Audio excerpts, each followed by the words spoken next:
Hindi po yung sumating pong biyat kapayapaan ng Diyos. Sandali po tayong manalangin. Diyos amang nasa langit, marami pong salamat po sa buhay po ng bawat isa na inihatid niyo po na makarating po sa dakong lugar na ito na kami po'y nakapagtipon-tipon. Salamat po sa kalayaan na pagamat sa ibang mga bansa, pinag-uusig at pinagpapapatay ang mga nagtitipon para sa iyong pangalan. Pero kami, Panginoon, salamat po may pagkakataon pa kami na malayang makarinig, makapag-aralan ng iyong mga salita. Salamat sa mga kapatid na inihatid niyo pong mapayapa sa lugar na ito. Ngayon, Panginoon, nihiling po namin ang pangunawa po sa iyong mga salita ay ipagkaloob niyo po sa bawat isa. Maintindihan namin ang iyong mga kalooban, ang iyong mga salita para sa amin. Hindi po, anumang pong mga gawa ng kaaway, anumang mga panghadlang at panggugulo sa aming isipan, sawayin niyo nawa, Panginoon. Sa mga kapatid naming wala po rito, ay nawa, Panginoon, makarating sila sa mga susunod na araw, saan man sila naroon, ay ingatan at patnubayan niyo po sila. Salamat po. Sa pangalan ni Jesus, na tayo pinagsabi na, Amen.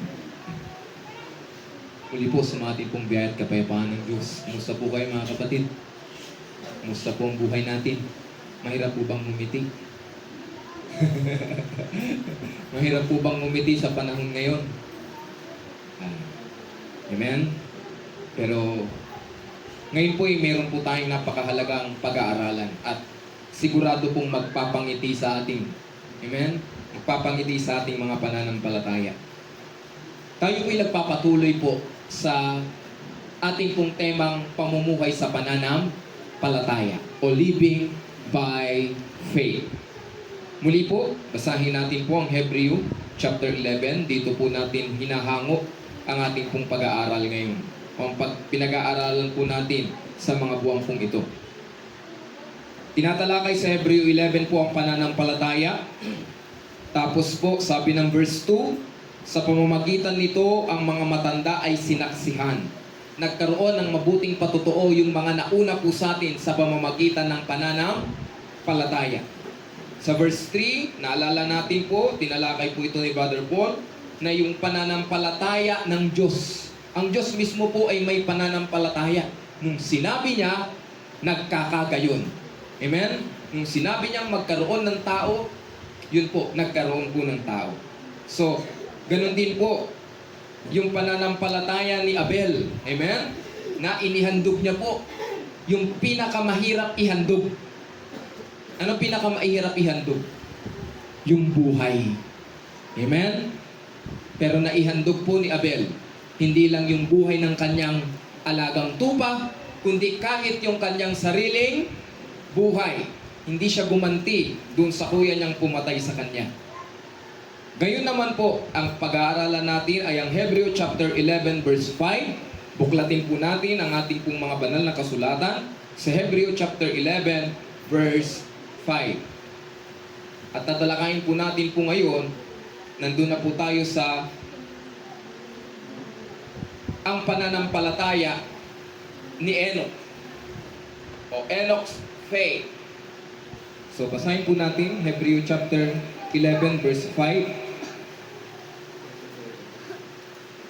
Sa pananampalataya, si Enoch ay inilipat upang huwag niyang makita ang kamatayan at hindi siya nasumpungan sapagkat siya'y inilipat ng Diyos.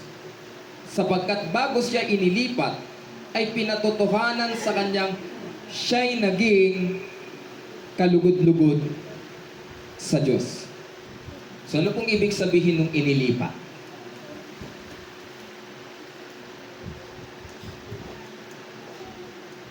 Upang wag daw po niyang makita ang kamatayan. Sa English po is, by faith, Enoch was translated that he should not see death and was not found. So hindi niya po nakita yung kanyang kamatayan, inilipat po siya ng Diyos, at gayon din po, makikita po natin, hindi na siya nasumpungan ng mga tao. Sa mga details po, tingnan natin uli yung binasa ni Kuya Jerry kanina sa Genesis chapter 5. Dito po hango yun. Yung kinote po ni Apostol Pablo sa Hebreo 11 verse 5 ay dito po nangyari yun sa Genesis 5 verse 24. Sabi po ng Genesis 5:24, at lumakad si Enoch na kasama ng Diyos, at di siya nasumpungan sapagkat kinuha ng Diyos. So yung paglipat po sa kanya, kinuha pala po siya ng Diyos. Pag sinabi natin, ay, kinuha na siya ng Panginoon, ano pong tamang intindi po doon? Pero ito po ay yung klase ng pagkuha ng Diyos na hindi siya namatay. Hindi niya nakita yung kanyang kamatayan. Tapos po, hindi na lang siya nasumpungan ng mga tao. Anong tawag po doon? Ang tawag po doon, rapture. Litin po natin at take note po natin yung bagay na yan. Ito po ang kauna-unahang pangyayari ng rapture sa banal na kasulatan. Si Enoch, ni-rapture po siya. Yung taong pong yun ay nung siya po ay mga 300 years old. Tama po ba? Ayan po, verse 23. Lahat na naging araw ni Enoch ay 365 taon. 365 years old. Alam niyo po, si Enoch pa po ang pinakamababang taon, pinakamaikling taon ng lahi niya. Yes po, kasi ang lahi po ni Seth, na lahi po na kumbaga po, ninuno ni Enoch, ay kaya haba ng taon. Umaabot ng 900 plus nung taon. So siya po yung pinakamaiksi pa nga. 365 years, hindi po days ha. 365 years. Noong 365 years, bigla na lang siyang nawala. Bigla na lang siyang hindi po nasumpungan. Bakit? Kinuha na pala siya ng Diyos. Amen? Kaya mahirap pala po yung hindi masumpungan baka biglang kunin ni Lord. Yung mga nagtatago minsan sa mga utang-utang. Di ba? Baka di na talaga tayo totally masumpungan. Pero masarap kung tayo'y kinuha ni Lord. Amen? Pero ito po, so ano po yung ibig sabihin ng pagkuha na yan? Yan yung kauna-unahang pong rapture. Anong tawag po dyan? Yung salitang inilipat, kinuha, hindi na siya nasumpungan, hindi niya nasumpungan ng kamatayan, hindi niya nakita ang kamatayan. Ano ibig sabihin po nun? Siya po ay na-rapture. So, totoo po ba ang rapture, mga kapatid? Totoo po ba ang rapture? Nananampalataya po ba tayo, mga kapatid, na totoo po ang rapture? Ano po yung salitang rapture? Ito po yung kinukuha ng Diyos, yung tao. Noon po, mayroon na pong ginawan ng Diyos ng rapture. Isa po si Enoch. Ni-rapture po siya ng Panginoon. So, marahil po sa atin, hindi tayo makakapaniwala kasi ang science to see is to believe. Kailangan mula nilang makita na totoo bago sila maniwala. Pero ito po, totoo po ba ang rapture, mga kapatid? So ito pong Hebreo 11 verse 5, na sa pananampalataya si Enoch po'y inilipat. Ito po'y faith on rapture. So naniniwala po ba tayo sa rapture, mga kapatid? Nananampalataya po ba tayo sa rapture? Amen. Ano po ibig sabihin niya? Ito po yung pananampalataya sa pagliligtas ng Diyos. Ang rapture po ba ay nirarapture ng Diyos para dalhin sa dagat-dagatan nga po yung tao? Hindi. Ang design po ng rapture, ang halos lahat po ng record po na itala ng banal na kasulatan sa rapture ay sila po'y dinala ng Diyos sa kaharian ng Panginoon. Amen po? So, totoo po ba ang rapture? Maniwala man po tayo hindi, totoo po yan. May napangyarihan na at hindi po natin mababali yun. Sino-sino po ang mga itala sa banal na kasulatan na ni-rapture? Okay, next po tayo. Tingnan natin. Ang una pong naitala nga ay si Enoch. Siya'y kinuha po ng Diyos nung siya po ay 365 years old. Inilipat siya ng Diyos upang wag na niyang makita ang kamatayan. Napakasarap po ba nun? Hindi na siya namatay. Yes, parang nakakaingit, ano? Parang bang minsan tayo gusto din natin yung ayaw na natin, maghihirap pa tayo tas mamamatay, di ba po? Ayaw na sana natin yun. Pero ito po, mayroong mga tao pong nirewardan po ng Diyos ng ganoong napakahalagang pangyayari sa buhay. Na sila po ay niligtas ng Diyos, inilipat ng Diyos sa kaharian ng Diyos, kinuha sila ng Panginoon. Ang pangalawa po na ni-rapture ay si Elias. Tingnan po natin sa Ikalawang Hari, chapter 2, verse 11. Ikalawang Hari, chapter 2, verse 11.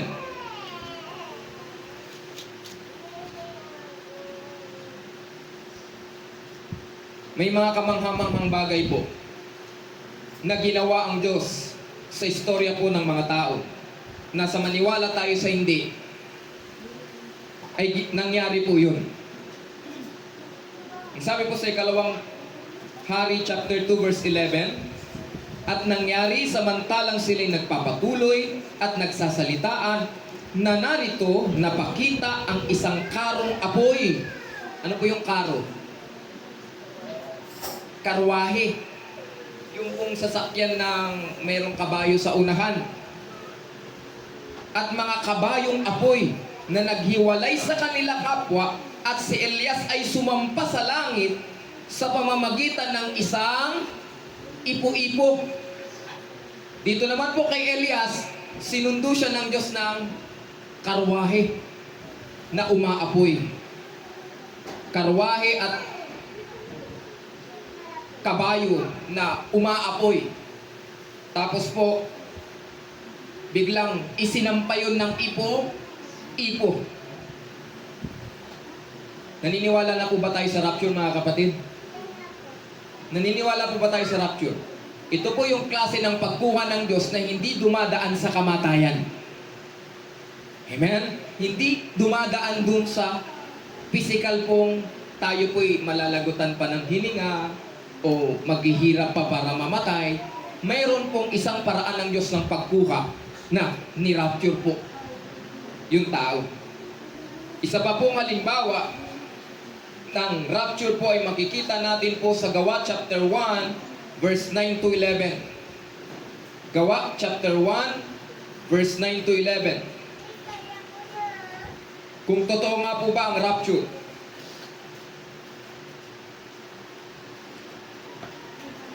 Gawa chapter 1, sige po, tsagain po nating basahin ang banal na kasulatan.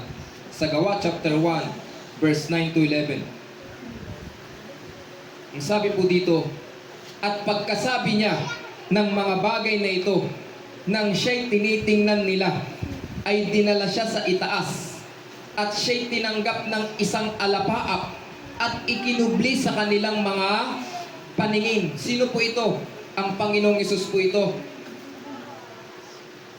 Habang tinitingnan nila na mga apostol po ang Panginoong Hesus, dinadala ang Panginoon sa itaas. Alam niyo, pag nangyari po sa panahon natin ngayon, anong tingin ng tao dito? Ano pong tingin ng mga tao dito? Wow, magic. Ganito kakawalan ng pananampalataya ng mga tao sa panahon natin ngayon. Amen? Pero ito po yung totoong nangyari. Nang Panginoong Hesus po, dinadala siya sa itaas. Hindi po yan exorcism. Lalong walang tali po yun. Siguro yung mga nasa pelikula, may nakatali para umaangat. Pero ito po, yung pag-angat ng Panginoon, ang tawag po dito yung Ascension of Jesus Christ. Siya po ay dinala sa itaas. At siya'y tinanggap ng isang alapaap. Tapos po, itinago na. nung alapaap sa paningin ng mga tao. Verse 10, at samantalang tinititigan nila ang langit habang siya'y lumalayo, narito may dalawang lalaking nakatayo sa tabi nila na may puting damit na nangagsasabi naman, kayong mga lalaking taga Galilea, bakit kayo nakatayong tumitingin sa langit? Ito po'y dalawang anghel na nagsabi sa kanila, bakit kayo tumitingin sa langit? Itong si Jesus na tinanggap sa langit mula sa inyo ay paparitong gaya rin ng inyong nakikitang pagparoon niya sa langit. Ang sabi ng anghel, yung nakikita nyo na yan, makikita nyo yan sa muling pagparito ng Panginoon. Amen? So dyan po, mayroong ipinangako na muling pagparito, muling pagbabalik ng Panginoong Jesus. Amen? Na kung paanong ang Panginoong Jesus ay ni-rapture, ganun din natin siya makikita. Amen? Ngayon po, ilan na pong patunay na totoo ang rapture? Ilan na po yung ni-rapture? 3 na. Amen? Si Enoch, si Elias, si Propeta Elias, at ang Panginoong Jesus. Nakaranas po sila ng rapture. Isa pa pong patunay o isa pa pong itinala sa banal na kasulatan ay nasa 2 Korinto chapter 12.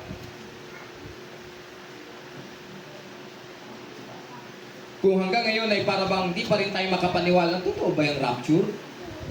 Paano ba yung rapture? Ano ba yung rapture? Tingnan pa po natin na isa. Sa 2 Korinto chapter 12, mula po tayo sa may 2 to 4. Ang sabi po ng verse 2, nakikilala ko ang isang lalaki kay Kristo na mayroong ng 14 na taon. Ilang taon po itong lalaki na ito? 14 years old. So, ito po'y binata pa lang. Sinong 14 years old dito? Sinong 14? 13. Walang 13? 12. Jamela, ilang taon ka na? 15 na. So, halos ganyang kaedad, ano? Tanda ka lang ng 1 taon. So, 14 ito. Bata pa po ito, kung tutusin, binatilyo. Ngayon po, ang sabi dyan, maging sa katawan ay ewan ko, o maging sa labas ng katawan ay ewan ko, Diyos ang nakakaalam, na inagaw hanggang sa 3 langit. Merong na vision si Apostol Pablo po, nung panahon niya, na 14 years old, na kabataang lalaki, inagaw sa 3 langit. Dinala ng Diyos sa 3 langit. Buhay pa, inagaw sa 3 langit.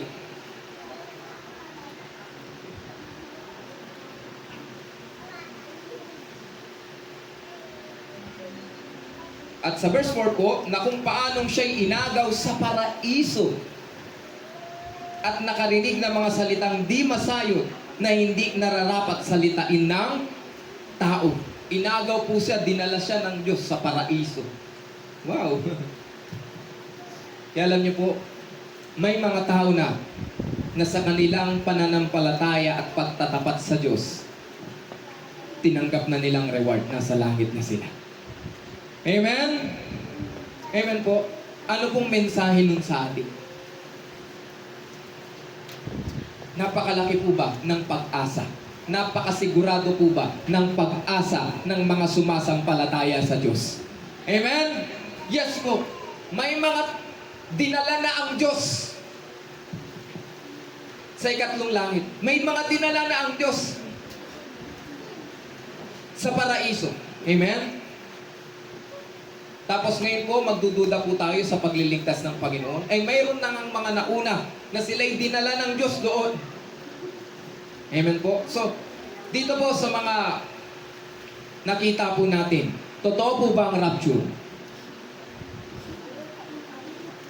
Totoo po ba kaya tayong iligtas ng Diyos? Amen. Yan po ang panghawakan natin. Kaya tayong iligtas ng Diyos. Hindi kayang pigilan ang Diyos, hindi kayang limitahan ang Diyos. Kaya tayo pong iligtas ng Diyos.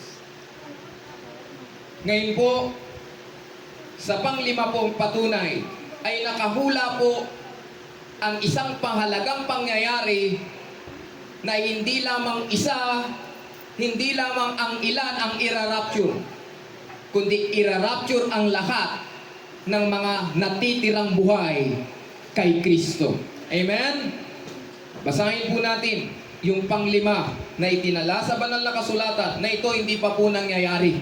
Ito yung rapture na mangyayari sa lahat po ng matitirang buhay sa pagparito ng Panginoon. Basahin po natin ang unang Thessalonica chapter 4.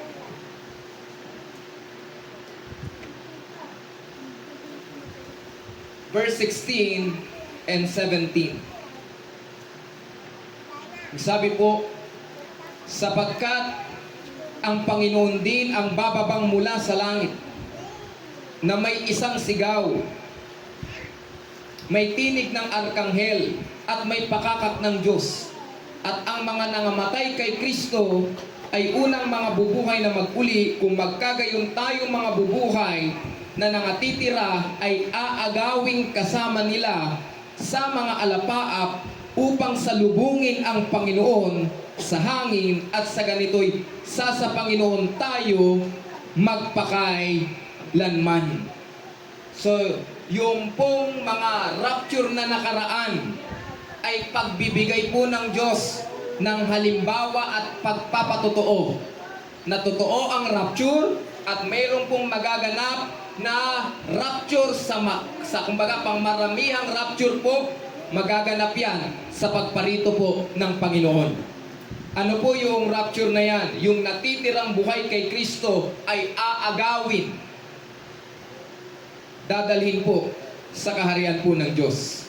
Kaya pala po, may sinabi po sa Mateo chapter 16, verse 28, may inihula po ang Panginoon na ganito.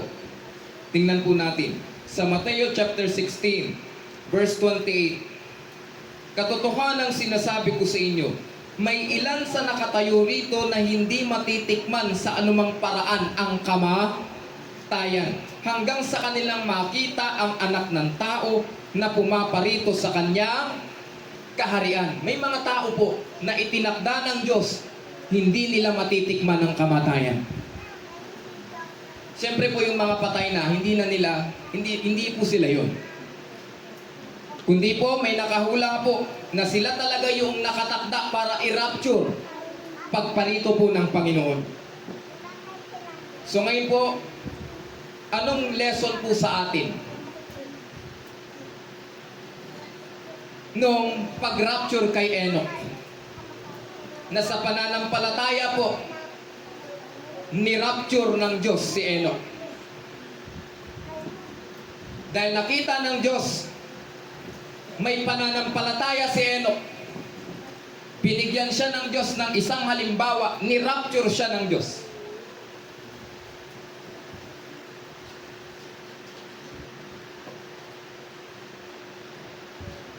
Ano pong mensahe sa atin?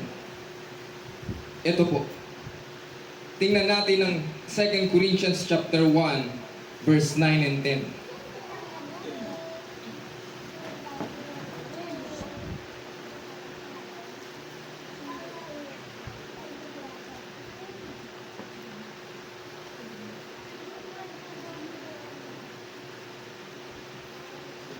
Sabi po,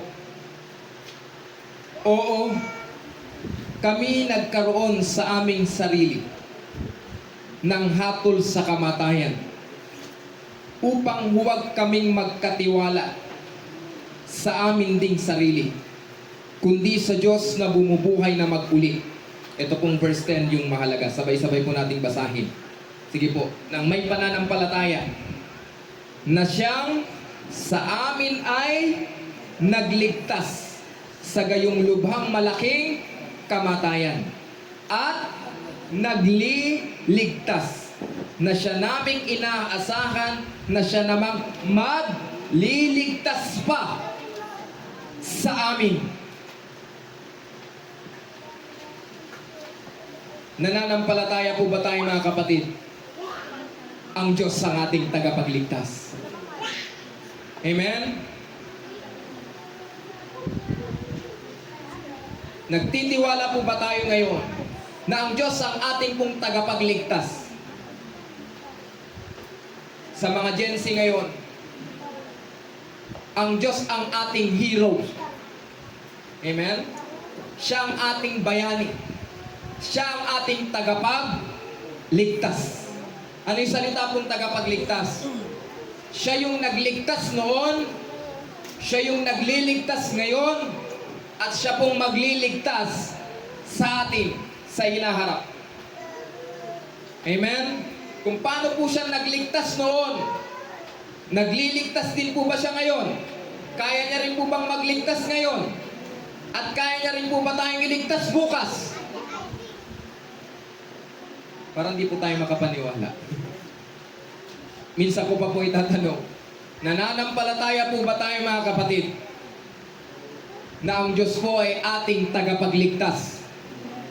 Na siya po yung nagligtas noon, at siya pong nagliligtas ngayon, at siya pong magliligtas sa atin sa hinaharap. Tulungan tayo ng Panginoon po na patuloy pong kapitan yung pananampalataya sa pagliligtas ng Diyos. Yan po ang minemensahe nung pagliligtas ng Diyos kay Enoch, na kung paano niyang iniligtas si Enoch, kaya niya rin po ba tayong iligtas ngayon? Yes. Amen po. Hindi kaiba sa panahon po natin ngayon, ang panahon ng nila Enoch noon. Marami din pong masasamang tao nung panahon ni Enoch. Makikita natin yan dun sa mga hula niya. Meron po siyang hula na dahil sa nakita niyang kasamaan nung panahon niya, pero iniligtas po siya ng Diyos nung panahon niya. Amen? Isang pagpapatunay ng Panginoon, iniligtas po siya doon po sa mga kamatayan sana. Ngayon po, dumako po tayo doon sa pangalawang lesson po ng Hebreo 11 verse 5. Balik po tayo ngayon sa Hebreo chapter 11 verse 5. Kanina po, yung unang parte ng Hebreo 11 verse 5, nang sabi po doon, sa pananampalataya si Enoch po'y inilipa upang wag niyang makita ang kamatayan. At hindi na po siya nasumpungan sapagkat siya'y inilipat ng Diyos. Yung pakalawa naman pong bahagi, bakit siya kaya nilipat?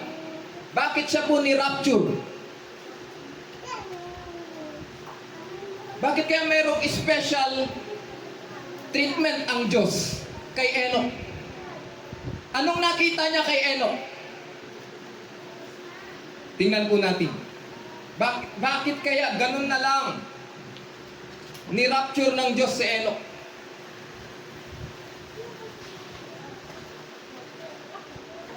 Sa atin po, imposible ba tayong i-rapture po ng Diyos? Hindi. Nakalaan nga po, mayroon pong nakatakdang rapturing of the saints ng mga banal po. Ira-rapture din po ng Diyos sa mga matitirang buhay. Pero sino yun?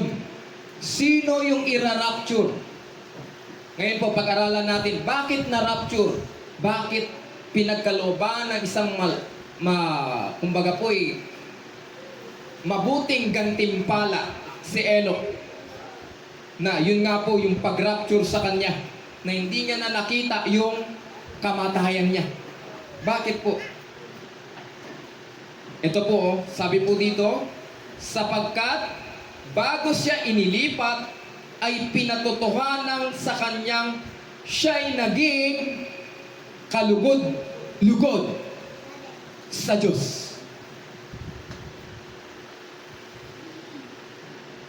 Sa English po, for before his translation, he had this testimony that he pleased God.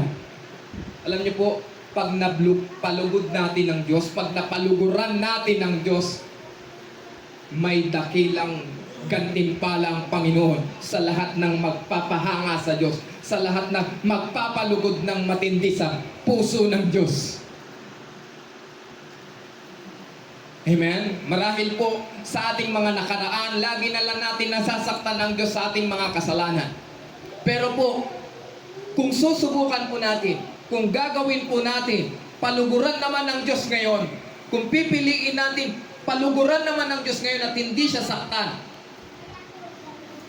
At pag nalugod ang Diyos, gaano katindi ang Diyos maggantimpala, gaano katindi ang Diyos matuwa, gaano katindi po ang Diyos malugod.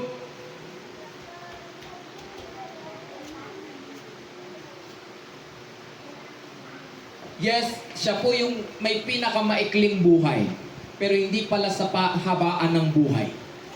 Si Enoch po, 365 years lang. Samantalang yung mga iba sa lahi po niya, umaabot ng 900 plus. Yung anak niya ang si Matusalem ay umabot po ng 900 plus.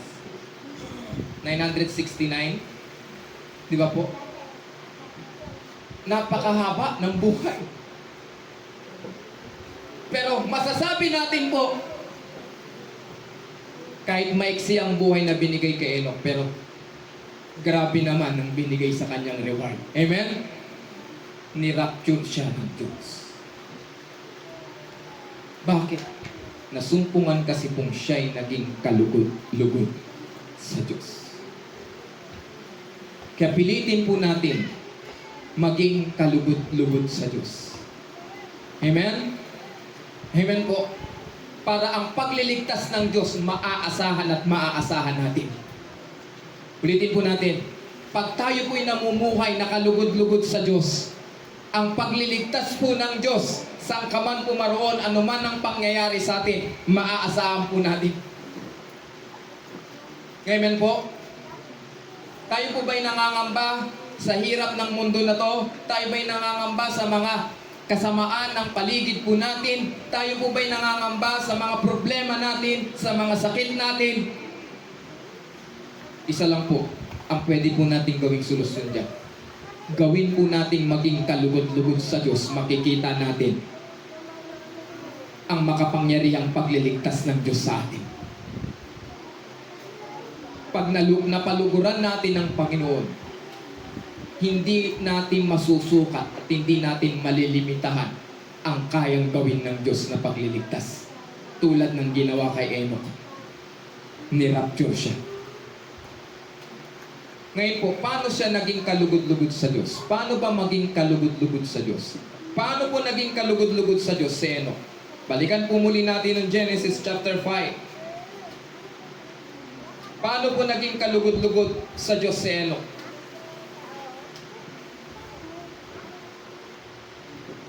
Genesis 5:22.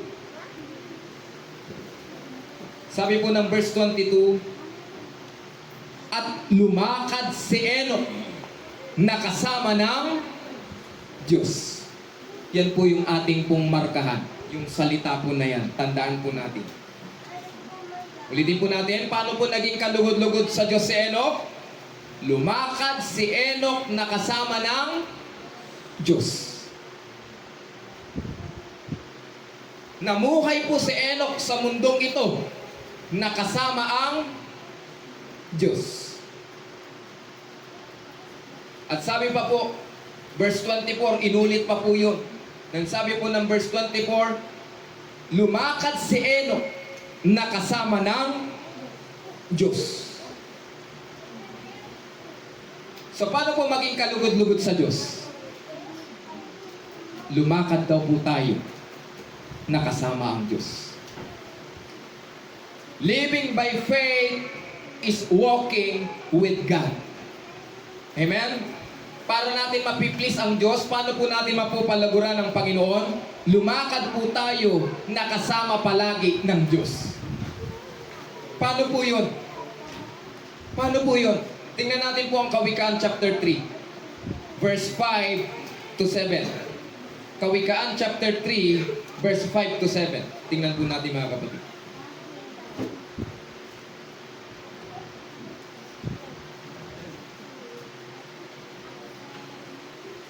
Yung paglakad na kasama ng Diyos. Paano po ba yun?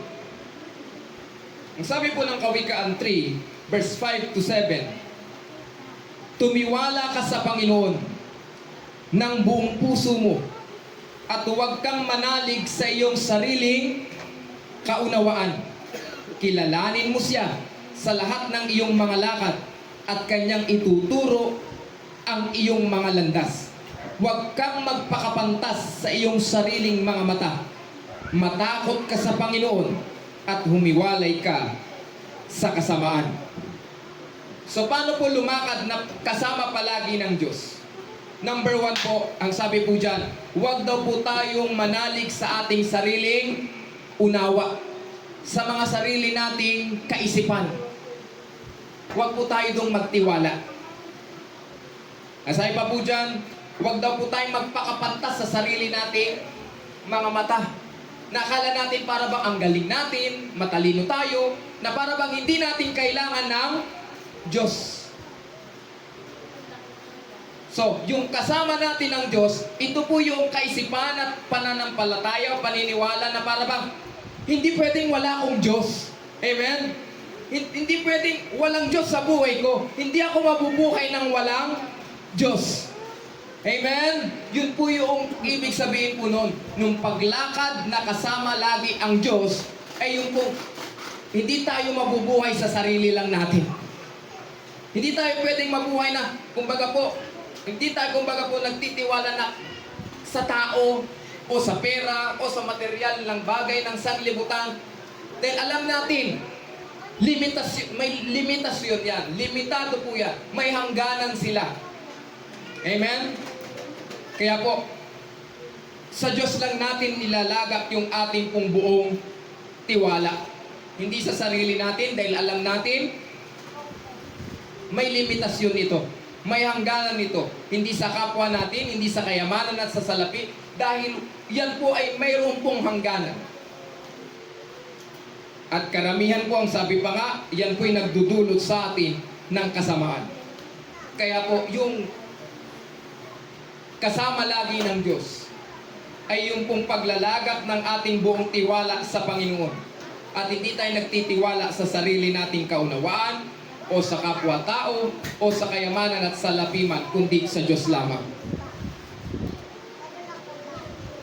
Sa Hebreo 11 verse 6 po, tingnan natin. Hebreo 11 verse 6.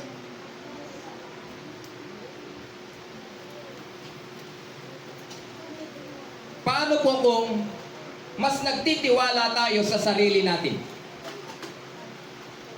Paano po kung mas nagtitiwala tayo sa tao?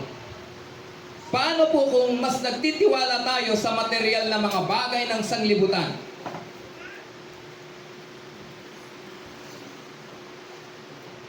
May mga tao po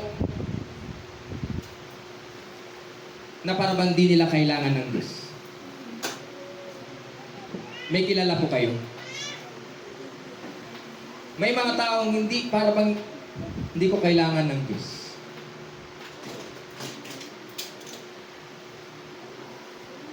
Anong pakiramdam ng Diyos po sa ganun? Basahin natin po, Hebreo 11 verse 6. At kung walang pananampalataya, ay hindi maaaring maging kalugod-lugod sa Kanya. Ano pong sabi? Kung walang pananampalataya, ay hindi maaaring maging kalugod-lugod sa Kanya. In related kay Enoch, kung walang pananampalataya si Enoch sa Diyos, magiging kalugod-lugod po ba sa Diyos si Enoch? Ang sagot po ay hindi.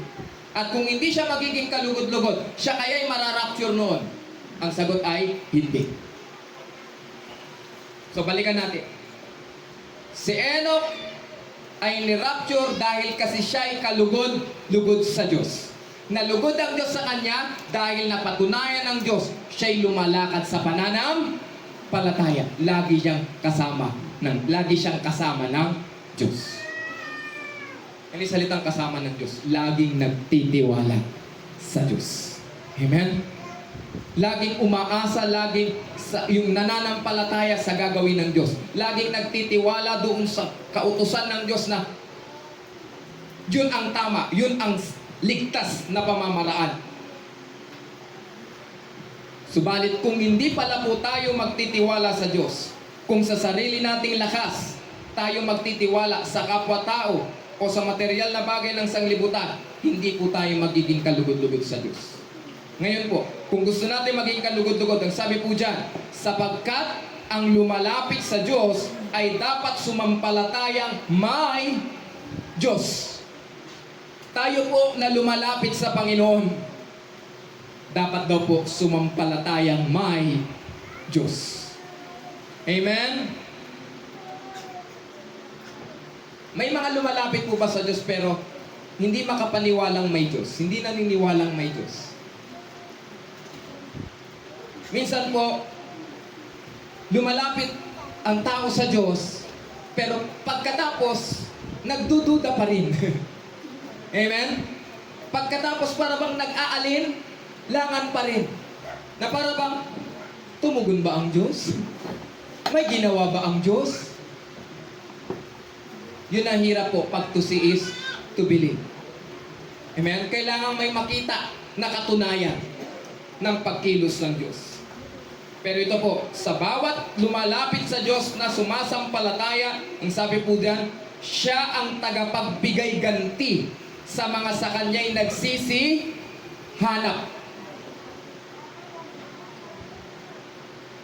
Ano daw pong gagawin ng Diyos sa mga lumalapit sa kanyang may pananampalataya? Siya ang nagbibigay gantimpala. Sa English po, for he that come to God must believe that He is, and that He is a rewarder of them that diligently seek Him. So sa lahat po ng humahanap sa Diyos ng may buong pagtsatsaga, pagtitiis, paghihintay, siguro po sa atin po may mga nananalangin sa Panginoon na naghihintay at hanggang ngayon naghihintay pa rin po tayo, pero hindi po tayo bumibitaw sa Diyos.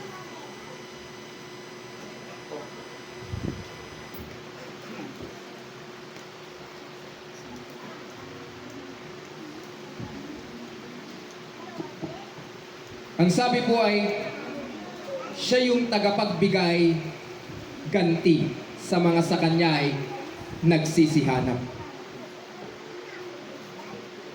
Mahirap man po paniwalaan na ang Diyos ay rewarder, nagre-reward sa lahat ng sa kanya ay nagsisihanap.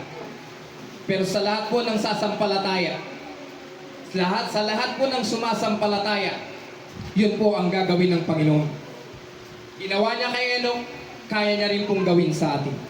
So bakit po minsan po, di natin nare-receive yung ating pong, o bakit kaya po hindi natin natatanggap yung reward ng Diyos? Isipin po natin, lumapit ba tayong may pananampalataya? Tayo po ba'y lumalakad na kalugod-lugod sa Diyos? Na nagtitiwala sa Diyos? Kung paano po sa tao, pag kayo po'y walang believe yung tao sa inyo, masakit po ba? Masakit po ba pag walang believe?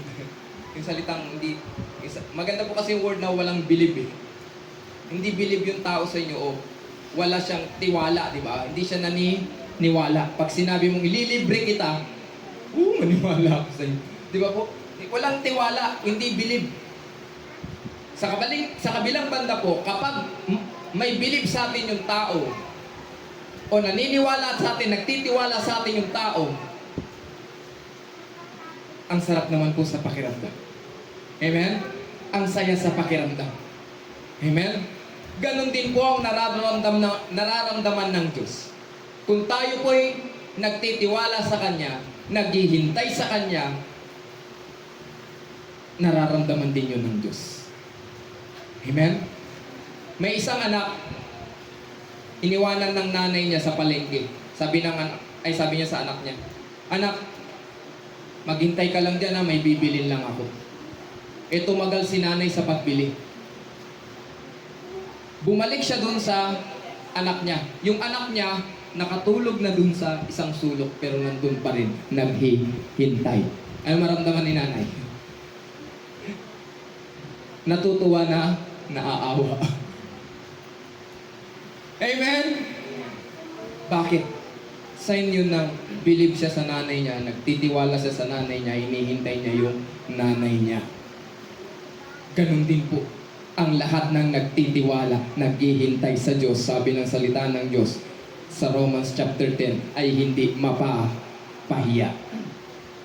Ang nananampalataya sa Diyos ay hindi mapapahiya. Dahil ang nararamdaman ng Diyos doon, nalulugod, na naaawa. Amen po. Amen po. Bakit? Sa palagay niyo mga kapatid, hindi nakikita ng Diyos sa ating kahirapan? Bulag ba ang Diyos? Bingi ba ang Diyos sa ating mga prayer? Hindi ba po ng Diyos nakikita ang ating pong mga kalagayan? Sa palagay niyo po, hindi ba po naririnig ng Diyos sa ating mga pagsisisi? Hindi po. Minsan hinahanap niya lang po yung ating pong pagtitiwala. Yung pagtsatsaga natin sa Kanya kumapit. Amen po. Yung hindi tayo sumusuko sa Kanya.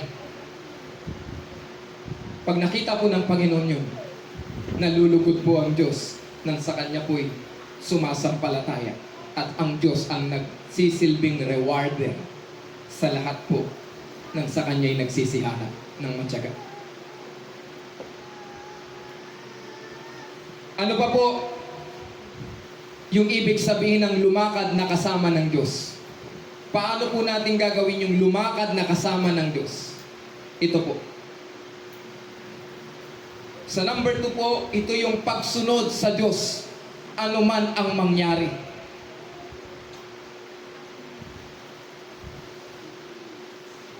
Pagsunod sa Diyos, anuman ang mangyari.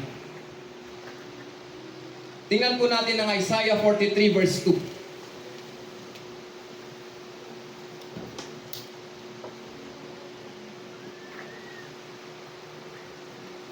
Sige po, tingnan natin mga kapatid sama-sama. Isaiah 43 verse 2.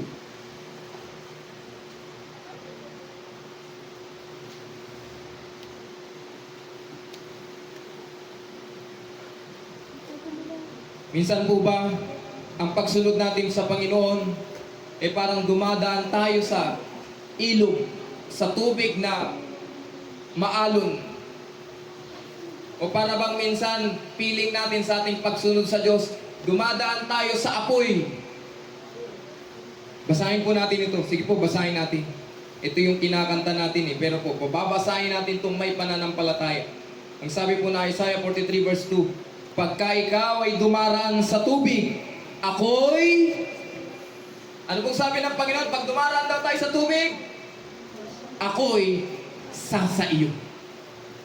At sa mga ilog ay hindi ka tatakpan niyaon. Kaya may kanta po na yun, di ba? Dumaan man ako sa ilog, hindi ako malulunod. Di ba po? Dito po yung kinuha. Bakit po? Ang sabi po, pag dumadaan tayo sa tubig, ako'y sasayo. Kasama natin ang Diyos. Ano pa po? Pagka ikaw ay lumalakad sa apoy, hindi ka masusunog o magniningas man ang alab sa iyo. Bakit po? Dahil kasama natin ang Diyos. Napakaliit at napakasimpleng sinabi po yun na detalye patungkol sa buhay ni Enoch, pero napakahalaga po nun. Amen? Yung paglakad na kasama ng Diyos. Dahil ang realidad, kayo po mga kapatid, sa inyo ngayon, na nananampalataya sa Panginoon, mabubuhay pa ba kayo nang walang Diyos sa buhay niyo? Papayag po ba kayo na sa isang buong araw, mabubuhay kayong walang Diyos sa buhay niyo? Matitiis niyo po ba na gumising ng walang Diyos? Hindi na po, di ba? Amen? Amen po. Masasabi niyo po ba na kaya niyo pong sabihin ito? Sige nga po, tingnan natin po ang Apocalypse chapter 3. Mga kapatid, kaya niyo pong sabihin ito? Magtaas po yung kamay, yung may kayang magsalita nito. Apocalypse chapter 3 po. Verse 17.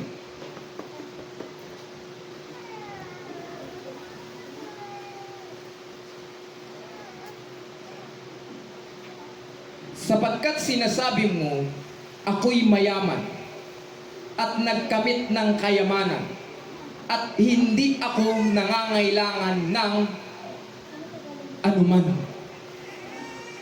Kaya niyo po itong sabihin? Na para ba pong hindi ko na kailangan ng sino man. Mayaman na ako, nagkamit na ako ng maraming kayamanan, hindi ko na kailangan kayo. Hindi ko na kailangan ang Diyos. Sino pong merong kakayang sabihin sa inyo ito? Kaya niyo po bang sabihin ito? Na hindi na natin kailangan ng Diyos. Sino po makakapagsabi na hindi mo kailangan ng Panginoon? Napakahirap pong sabihin, di ba? Apocalypse 3, verse 17.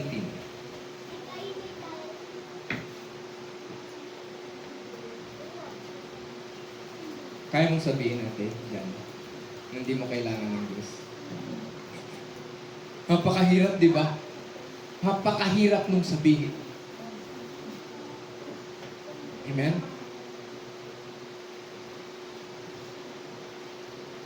Galit lang yung asawa ni Job nung sinabi niya kay Job na itakwil mo na ang Diyos mo. Galit lang kasi siya nung kaya niya yun nasabi. Amen? Kaya sinabi na itakwil mo na ang Diyos mo. Hindi niya na kailangan, para ba sinabi niya na hindi na natin kailangan ng Diyos. Pero kayo mga kapatid, meron po ba makapagsasabi sa inyo ngayon na hindi nyo kailangan ng Diyos? Wala. Amen? Dahil kailanman po mahirap mabuhay nang walang Diyos. Hindi tayo mabubuhay na walang Diyos. Sige po, isipin natin, walang Diyos. Pag walang Diyos, pagkawala ng Diyos, alam ba nating titigil din ang hangin? Pagtigil pa lang ng hangin, mga ilang minuto lang tayo tatagal. Ilang minuto lang po tatagal kung walang oxygen.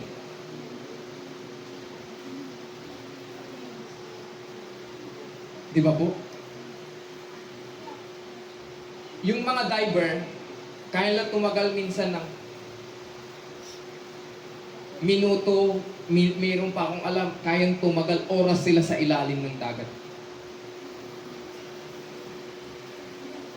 Grabe. Pero, hindi pa rin tatagal na isang araw yun. Di ba po? Patay yun. So, pwede ba talaga po mabuhay tayo ng walang Diyos? Yan po'y isang pamumuso. Amen? Isang malaking kalapastanganan kung sasabihin ng tao na hindi ko na kailangan ng Diyos. Dahil ang realidad, araw-araw, oras-oras, kailangan natin ng Diyos. Amen? Minsan nga, kahit di nga natin tinatawag ang Diyos, naaawa sa atin. Amen? Nagpapaulan siya at nagpapasikat ng araw sa masama at mabuti. Amen? Bakit? Naaawa ang Diyos sa tao. Amen? Hindi dahil sa siya'y magaling magnakaw, kaya binubuhay pa siya ng Diyos. Hindi dahil sa magaling siyang mangdaya, kaya siya binubuhay pa ng Diyos. Hindi ganun. Na para pag sabi nila, magaling kasi akong magsugal, kaya yan, sinuwerte. Hindi po ganun. Naaawa lang ang Diyos sa masamang tao, kaya lang siya binubuhay pa. Amen? Pero po, kung walang Diyos sa buhay ng tao, sinong kawawa? Hindi ang Diyos. Ang kawawa ay tayo. Ang Diyos kahit walang tao, pwede siyang at manatiling Diyos pa rin. Amen? Pero ang tao na walang Diyos, sabi po ng John 15 verse 5 to 6, walang magagawa.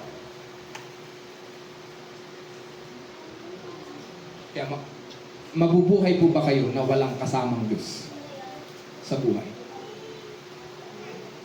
Mabubuhay po ba tayo ng walang kasamang Diyos sa buhay?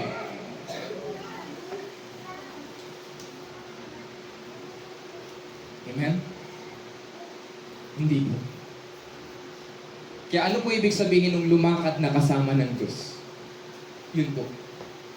Yung pananampalataya natin na hindi pwede akong mabuhay ng walang Diyos. Amen? Hindi ako mabubuhay ng walang Diyos sa buhay. Amen po? Amen po? Hindi tayo mabubuhay ng walang Diyos sa buhay natin. Ng walang kasamang Diyos. Na hindi tayo kasama ng Diyos. Kaya po, sunod-sunuran, kumbaga po, si Enoch sa Diyos. Ano mang ipagawa ng Diyos sa kanya, saan man siya dalhin ng Diyos, sunod siya ng sunod, ano man ang mangyari. Lagi siyang kasama ng Diyos. Saan man siya dalhin ng Panginoon. Maging sa John chapter 14, sa lahat ng sumasampalataya kay Kristo, ang sabi doon, upang kung saan man siya pumaroon, ay doon din naman tayo doon. Meaning, ang pananampalataya kay Kristo, susunod tayo saan man pumunta ang Panginoon, saan man tayo dalhin ng Panginoon. Isa pa pong talata sa Joshua chapter 1, verse 5, tingnan po natin yung salitang kasama ng Diyos. Joshua po chapter 1, verse 5 and verse 9.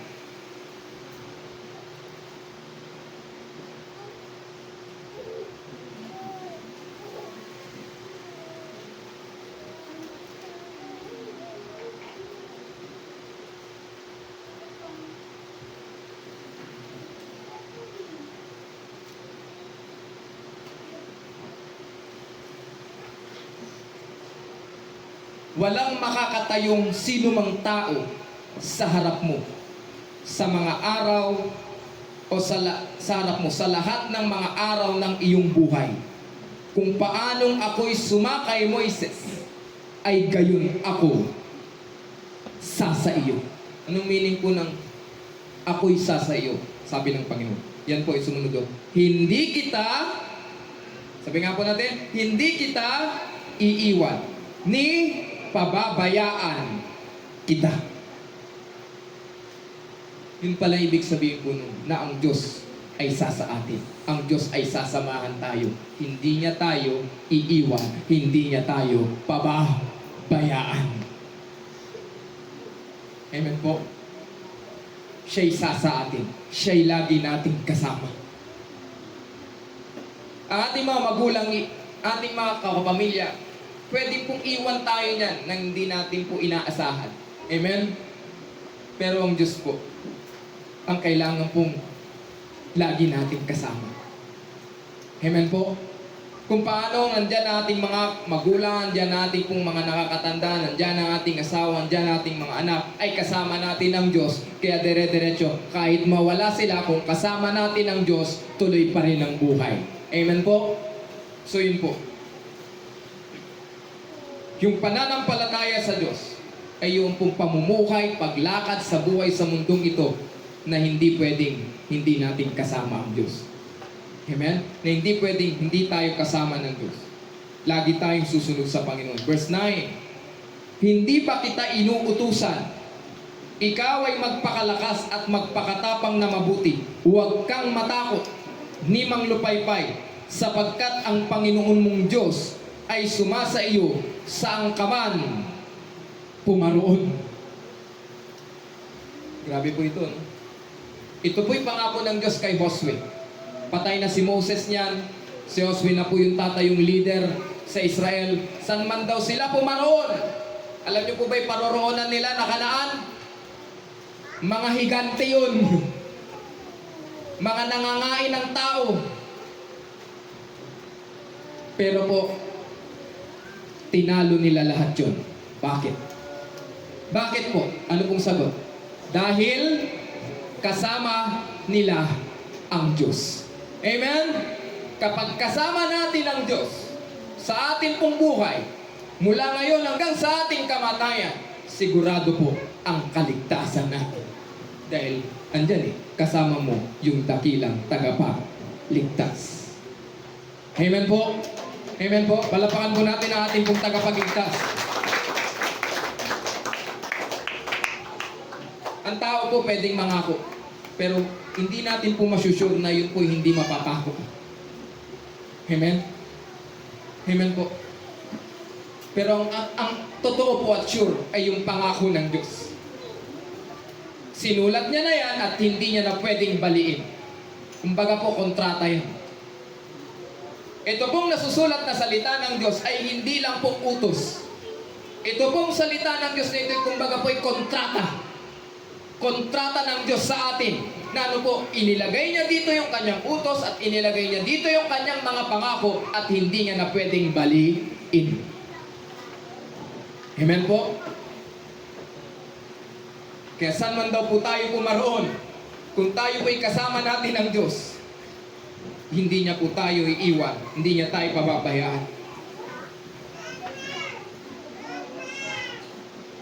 Kaya pagsunod sa Diyos, anuman ang maranasan o anuman pong mangyari, saan man tayo pumaroon po, saan man tayo utusan ng Diyos, susunod pa rin tayo. Yun po yung pananampalataya na, sabi nga po, walking with God. Sa pangatlo po, natitingnan natin sa buhay po ni Enoch, paano po siya nabuhay sa pananampalataya. Tingnan po natin sa Judas chapter 1, verse 14 and 15. Ito po yung sinasabi po natin kanina. Nung panahon po ni Enoch, masama din po ang kapaligiran niya. Sa Judas chapter 1, verse 14 and 15,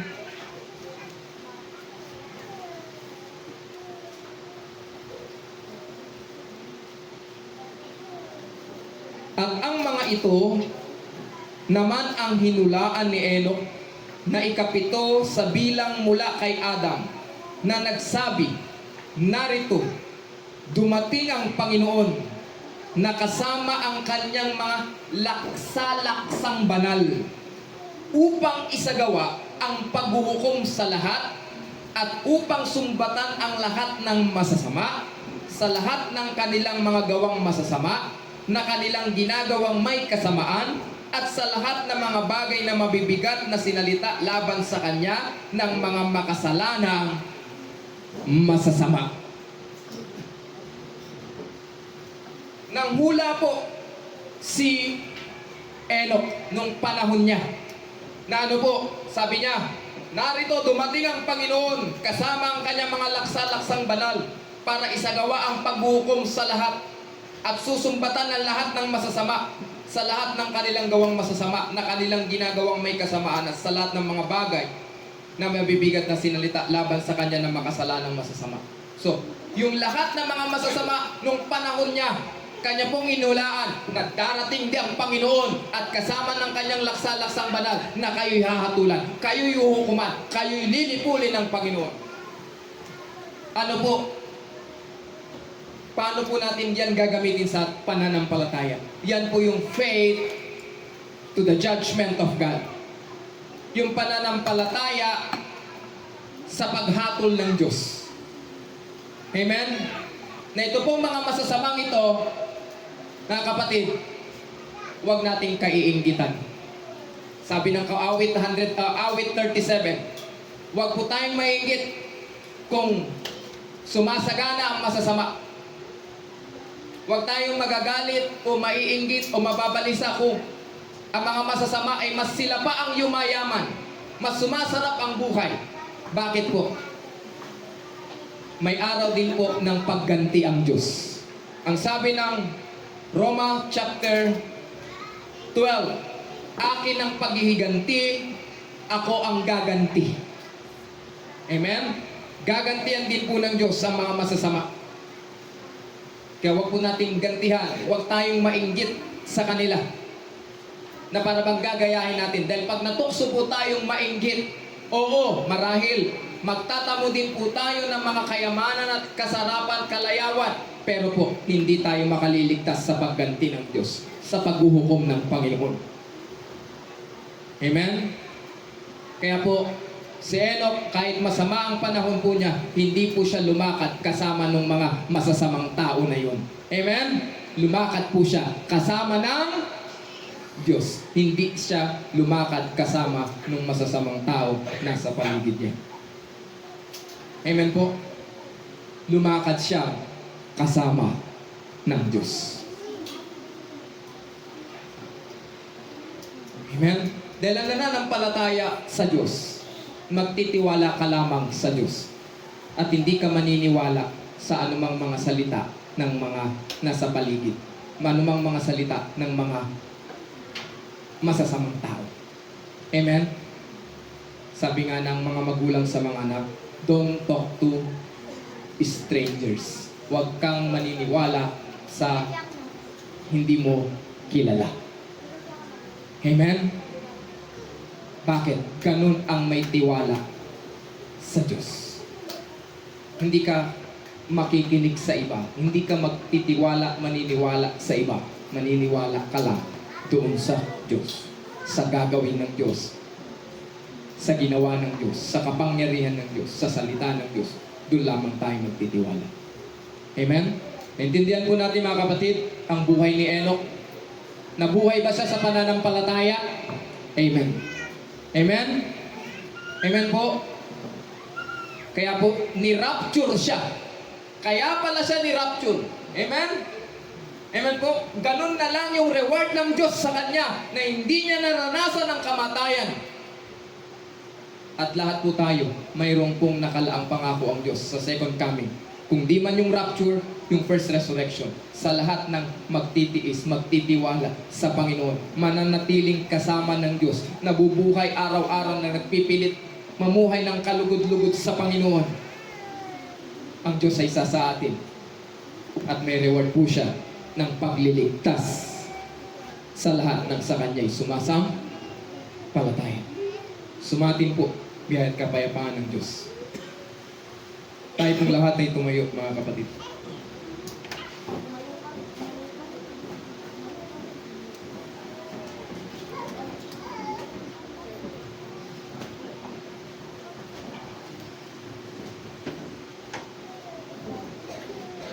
Marahil tinamaan tayo na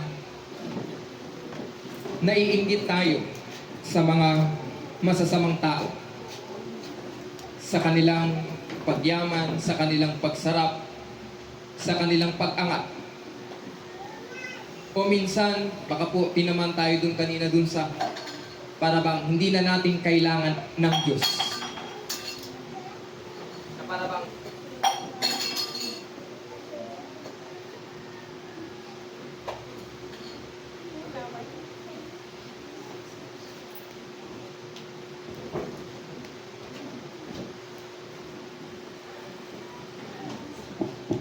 na para po bang iniisip natin na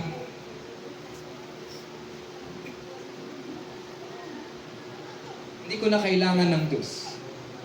O, ilang beses na akong lumapit sa Diyos, wala akong napala.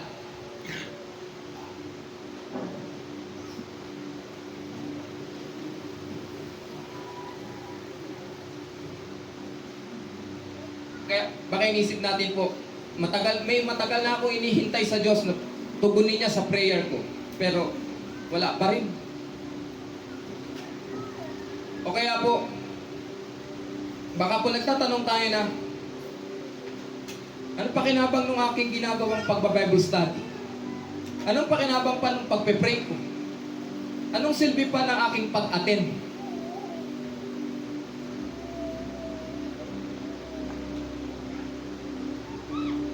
Anong silbi pa ng paglilingkod ko sa Diyos?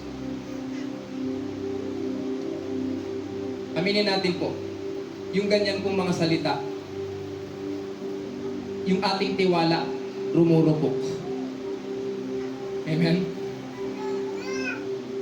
Pag ganyan yung ating mga nagiging pag-iisip, imining po nun, nawawalan tayo ng tiwala sa Diyos.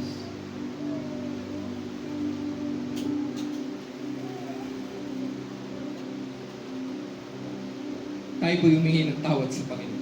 Sige po.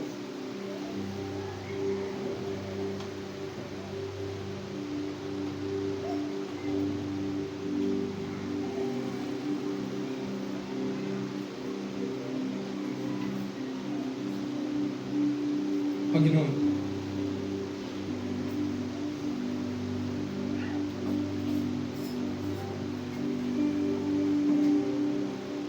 narito kami lumalapit po sa inyo. Siyasatin niyo po ang aming mga puso. Siyasatin niyo po ang aming mga pananampalataya ngayon. Bakit niyo po dinala at ipinarinig, pinaunawa sa amin ang buhay pananampalataya ni Enoch? Patawarin niyo po kami kung tila baga hindi kami lumalakad nakasama ka. Para bang kaya namin na ito mag-isa. Hindi ka na namin kailangan. Patawarin niyo po kami. Hindi na namin kailangan manalangin. Hindi na namin kailangan makipagtipon. Hindi na namin kailangan magbasa ng Bible. Hindi namin kailangan magsisi. Hindi namin kailangan sumunod sa iyo. Hindi namin kailangan maglingkod sa iyo. Lord, patawarin niyo kami. Para bang iisip namin, kaya na namin mag-isa ang buhay.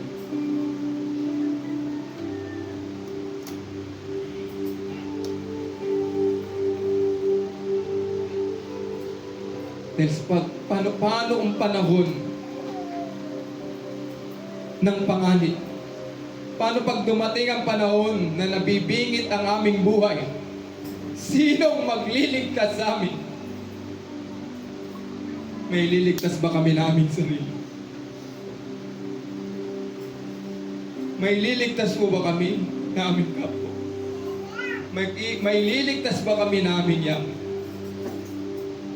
Patawarin niyo po kami. Dahil ang katotohanan, nabubuhay lang kami dahil sa iyo. Dahil sa iyong biyaya tabang. Na kung wala ka, tapos kami. Kung wala ka, patay na kami. Kaya lang kami nabubuhay ngayon. Dahil nandiyan, nahabag ka pa sa amin. Kasama ka pa namin. Pilihin ka, Panginoon. Palapakan po natin ang Panginoon. Kaya ang bawat pamilya na nandito ngayon, kaya nandito nakakapagpatuloy, ay dahil sa iyo. Dahil kasama ka namin. Dahil ikaw ay sumasa amin, ikaw ay nahawag pa, ikaw ay tumutulong, ikaw ay naaawa, ikaw ay sumasaklolo pa sa amin. Salamat po, Panginoon. Salamat po sa iyong pagkilos sa bawat pamilya nandito, sa bawat individual, sa bawat nananampalataya sa iyo, maliit man o malaki. Pero Panginoon, patuloy niyo po, tulungan kami na huwag nang bumitaw sa iyo. Na lumakad kasama ka hanggang wakas. Mabuhay sa mundong ito na kasama ka hanggang katapusan. Yes, Lord. Yes, Lord. Yes, Lord.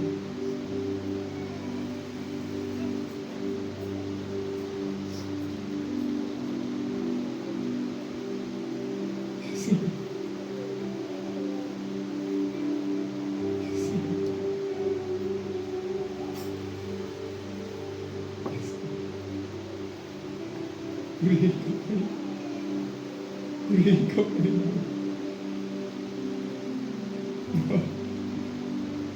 Patuloy niyo pong tulungan at kabagan aming mga kakulangan ng pananampalataya. Na kung minsan nagdududa kami, minsan bumibitaw kami, minsan sumusuko kami.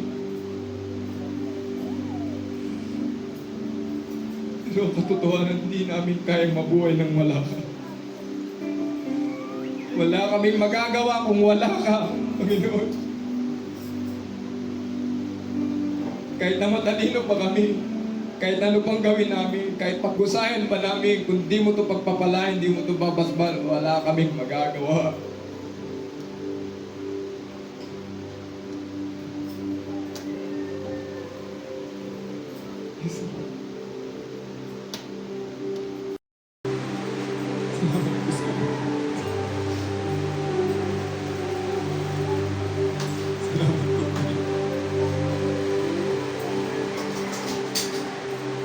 Kaya simula po ngayon, sa bawat isang naririto, magtalaga po tayo ng pananampalataya sa Diyos. Italaga po natin ang ating sarili sa Diyos. Sige po. Na Panginoon,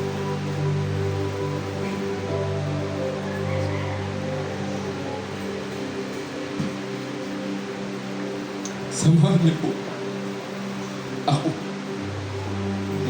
Samahan niyo po kami sa pagsunod sa iyo, sa paglilingkod sa iyo. Luman niyo po kami. Nararapat lang sa iyo kami magtiwala, maglagak ng tiwala. Nararapat lang sa iyo kami sumunod ng sumunod ng sumunod ng sumunod. Nararapat lang sa iyo kami manampalataya. Sa iyo ilaga aming mga problema. Salamat po. Mawalan niyo po ang awiting ito. Pangako mo. Sige po. Namnamin natin ang mensahe ito habang sinasabi natin sa Panginoon. Panginoon, tumalapit sa iyong puso kong nag-iisa. Iyo ang aming pag-asa. Panginoon, tugon sa aming dalangin kapag kailan pa man aming kapayapaan. Pangako mo'y aming panghahawakan. Pangako mo ang tangi kong sandigan. Pangako mo'y tapat at magpakailanman ako ay di iiwan o pababayaan man. Pangako mo'y aming panghahawakan. Minsan pa, pangako mo. Pangako mo'y aming panghahawakan. Pangako mo ang tangi kong sandigan. Pangako mo'y tapat at magpakailanman ako ay di iiwan o pababayaan man. Pangako mo'y aming panghahawakan. Pangako mo, Panginoon. Pangako mo aming panghahawakan.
pangalan ng Panginoong Yesus, lumalapit ka. Nilalapit ko po ang aming mga kapatid na nandito. Mga kapatid ko na sa kanilang mga tahanan. Lord, aming dinideklara, wala kaming magagawa kung hindi ka namin kasama. Kung kami iwalay sa iyo. Wala kaming laban sa mundong ito kung hindi ka namin kasama. Kung hindi kasama sa amin. Lord, nakikiusap kami. Patuloy namin pangahawak. Huwag niyo kami iwan. Huwag niyo po nawawaling po kaya. Minsan nagdududa kami. Minsan nag-alinlangan kami marami. Minsan sinusuway kami. Minsan parang bibitaw kami. Pero Panginoon, nakikiusap.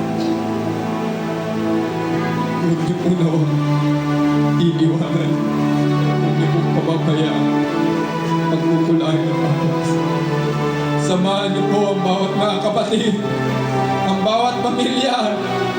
Bawat may sakit. Ang bawat mga naglilingkod sa iyo. Samahan niyo po, Panginoon, ang bawat mga anak niyo po. Sa mapanig ng mundo na nananalangin, dumadaing sa iyo, nagtitiis, naghihintay sa iyo, Lord. Panginoon, maawa ka. Nananampalataya kami sa iyong pagliligtas.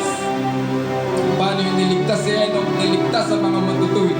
Ganon din ang lahat ng sumasampalataya sa iyo ay ikaw ang aming tagapagligtas. Purihin ka, Panginoon. Purihin ka, Panginoon.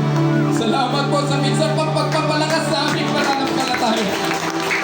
Lalaban na naman kami sa mundo ito. Hindi kami nag-iisa. May Diyos na kasama.